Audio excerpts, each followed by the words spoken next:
dengan baik, ya. Kemudian kita bisa diskusi anytime, ya, dan juga kita bisa punya kebebasan untuk mendevelop idea. Saya kira itu nanti lebih detail akan di sesi tanya jawab saja. Terus untuk yang lain, TMU punya library yang bagus, punya perpustakaan yang bagus, kemudian ada kafetaria yang bagus, ada iCollege juga, ada dormitory, kemudian ada musola. Ini yang penting menurut saya, salah satunya, karena tidak semua kampus di Taiwan itu punya musola, ya. Dan TMU adalah salah satu yang punya musola. Jadi kami sangat bersyukur sekali karena di sini ada mudah untuk bisa menjalankan ibadah, khususnya untuk yang teman-teman Muslim. Kemudian ada sports center dan lain-lain. Ya, ini untuk kehidupan sebagai mahasiswa internasional. Yang pertama adalah kalau di Taipei itu kita artinya tidak merasa asing sebagai orang internasional karena banyak sekali orang internasional di sini. Kemudian untuk akomodasinya juga affordable, kurang lebih 6.000 sampai 8.000 ya per bulan. Ini untuk sharing. Artinya satu kamar itu ada 2 bed misalkan. Terus sekitar 8.000 sampai 12.000 kalau kita menghendaki kamar yang punya bathroom sendiri. Punya kamar mandi sendiri, terus tidak jarang di dalamnya juga ada mesin cuci sendiri. Ya. Kemudian ada banyak makanan yang enak baik di dalam maupun di luar kampus, ya. Kemudian di sekitar TMY itu untuk bepergian kemana-mana juga enak karena ada MRT, ada juga bus yang sangat nyaman untuk dipakai dan hitungannya relatif murah, ya. Karena satu perjalanan sekitar 15 NT kalau kita nggak pakai student card. Kalau pakai student card kita cuma perlu bayar 12 NT. Saya kira itu untuk tuition fee dan lain-lain, saya kira teman-teman juga sudah tahu, ya. Kemudian untuk rekreasi juga lebih detail nanti slide-nya bisa saya share, nanti bisa dilihat sendiri. Nah, waktunya cukup terbatas. Ya, ada satu hal yang menarik dari Taiwan juga kalau diperhatikan, bahwa di Taiwan itu ada satu survei yang mengatakan bahwa sebagian besar mahasiswa internasional setelah mereka lulus dari Taiwan, mereka cenderung untuk tinggal di Taiwan, ya, stay after graduation. Jadi ini menarik karena Taiwan itu menawarkan banyak hal di sini, ya, kenyamanan, kemudian dari sisi salary juga cukup besar. Jadi kebanyakan teman-teman internasional memilih untuk stay. Ya, ini saya masuk ke NHI. Jadi NHI itu adalah sistem semacam BPJS-nya di Taiwan, ya, bisa dikatakan BPJS-nya versi Taiwan. Dan ini sudah dimulai tahun 1995 dan ini wajib sifatnya untuk semua citizen, ya, dari lahir. Dan bentuknya itu kartunya kurang lebih seperti ini. Ini ada PO, ya. Atau PO ternyata juga ikut NHI. Ya, terus yang menarik di sini ada IC card, ya. Jadi IC card ini menyimpan banyak data di data-data tentang riwayat, misal kunjungan ke dokter dan seterusnya itu sudah ada di card-nya. Kemudian untuk enrollment-nya ini yang penting. Jadi pertama untuk Taiwan citizen itu wajib. Yang kedua adalah overseas ROC citizen. ROC itu Republic of China. Yang tinggal di Taiwan lebih dari 3 bulan itu juga wajib. Kemudian untuk foreign national from Hong Kong, Macau, China, and other countries termasuk Indonesia itu juga wajib, ya, kalau kita tinggal di sini selama lebih dari 6 bulan. Jadi syarat mahasiswa internasional dari Indonesia untuk bisa mengajukan NHI adalah dia sudah stay selama kurang lebih 6 bulan, selama 6 bulan, ya, lebih dari 6 bulan. Jadi minimal 6 bulan baru bisa apply.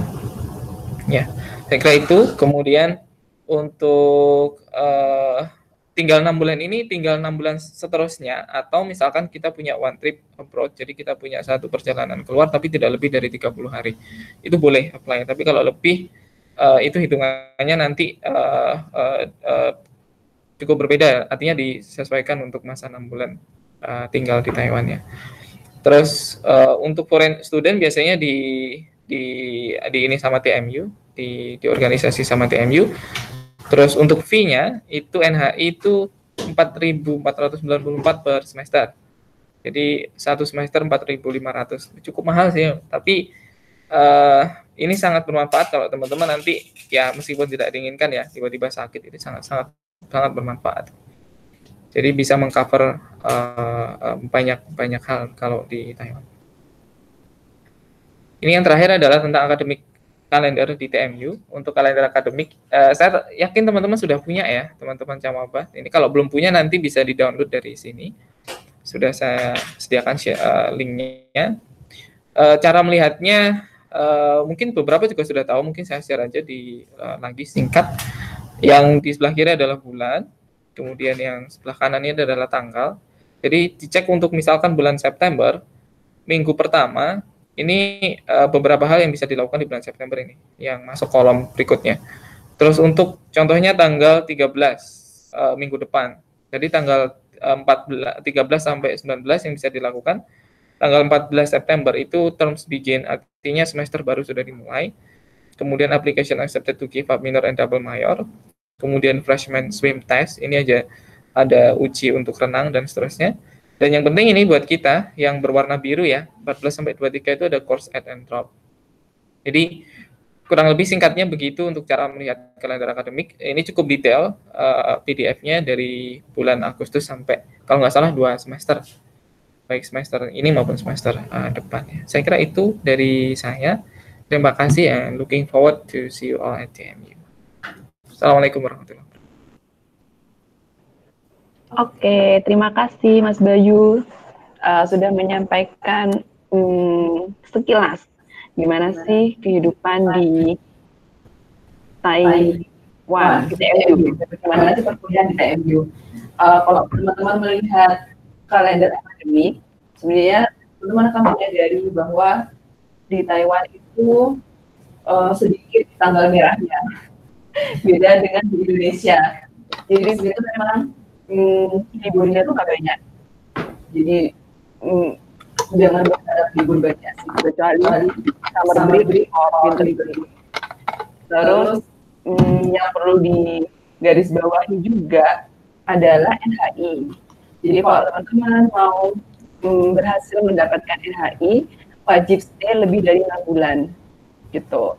Karena NHI ini cukup membantu meringankan biaya ketika teman-teman perlu rumah sakit, gitu.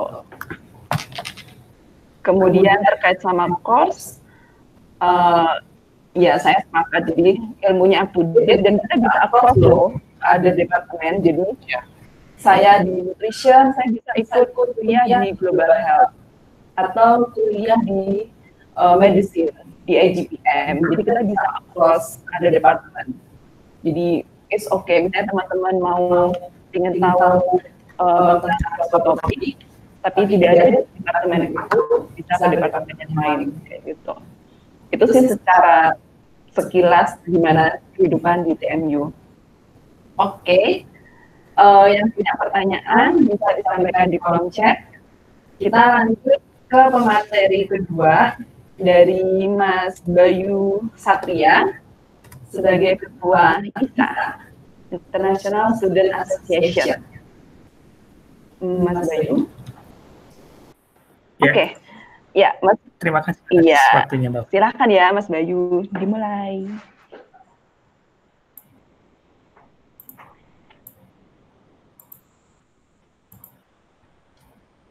Ya, selamat siang teman-teman semua, teman-teman calon mahasiswa baru TMU. Ya, jadi saya sedikit akan menjelaskan mengenai kedatangan nanti seperti apa sih prosesnya ketika mau datang ke TMU.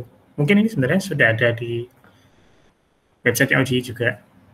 Jadi ini dan tahun ini memang spesial karena biasanya sekarang semua mahasiswa baru itu sudah ada di Taiwan. Tapi ini kan kemungkinan paling cepat sekitar Oktober itu baru pada datang, Oktober awal mungkin.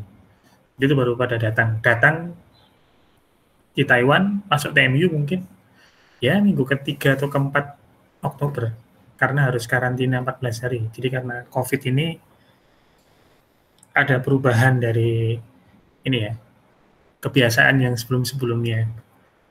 Dan ada beberapa hal juga yang harus diperhatikan nantinya. Ya, saya hanya akan meng-highlight yang penting saja. Jadi kalau prosesnya kan kita tahu, jadi ngurus visa, terus beli asuransi kesehatan.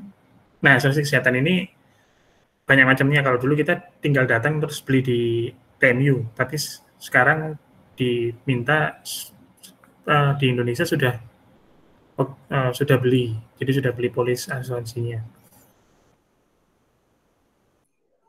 Jadi habis visa asuransi dan tiket pesawat dapat, baru lapor ke OJI. Nanti kan mereka akan mengirim untuk permintaan dari permit dari MUI.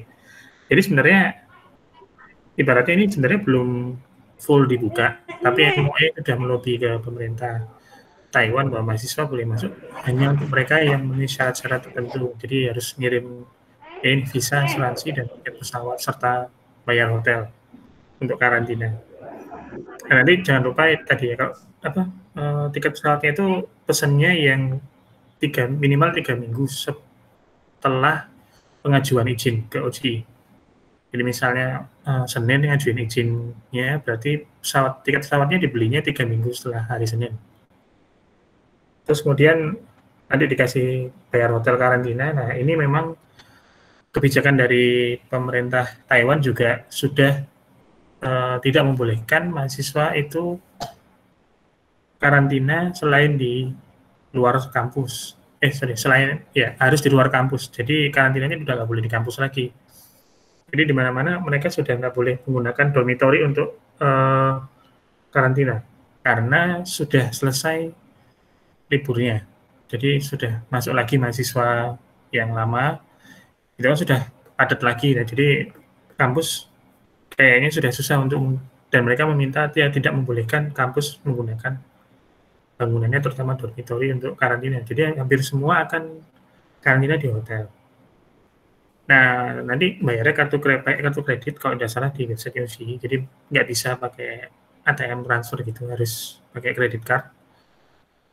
Sambil nunggu itu jangan lupa beli masker, 1 termometer. Tujuannya untuk memantau suhu, karena kalian harus melaporkan suhunya nanti rutin tiap hari itu 2 kali ukurnya.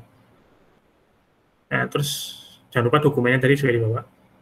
Nah, sebelum berangkat ada yang harus diisi. Ini sebenarnya yang sudah pernah merasakan ini, yang bagian isi form karantina sampai di karantina itu ada di mahasiswa baru rasa lama itu ada. Jadi kayaknya saya lihat Mbak Rara itu ikut gabung di sini.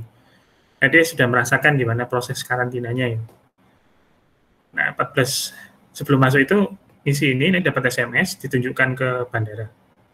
Nah, yang mungkin nggak ada di sana, disarankan kalau bisa beli paket data roaming, jadi paket data untuk luar negeri yang sehari aja, karena ya tujuannya kalau misalnya masuk terus wifi-nya nggak connect, nanti kita susah untuk menghubungi orang OJI-nya, karena kan setelah sampai di bandara Taiwan harus kontak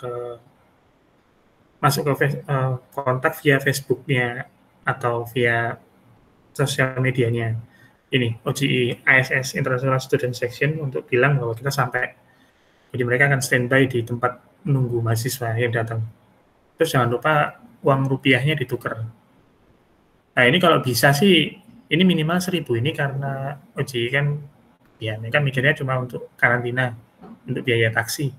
Tapi sebenarnya kalau bisa sih ditukernya lebih dari itu. Tujuannya ya nanti kan kalian datang, beasiswa belum turun, terus setelah selesai karantina juga harus bayar di luar bayar kosan segala macam, kan juga harus beli makan segala, terus beli mungkin bayar yang ada yang kurang.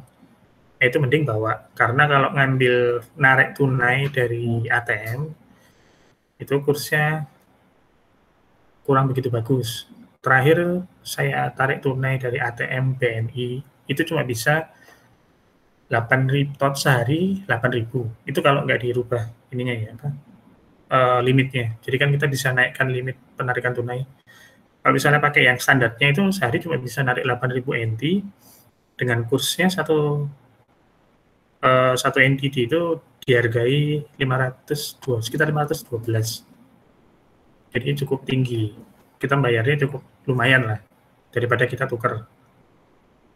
Nah, terus nanti habis datang itu kan tadi connect ke wifi, kalau misalnya nggak ada paket data, terus kabari ini International Student Section ISS TMU.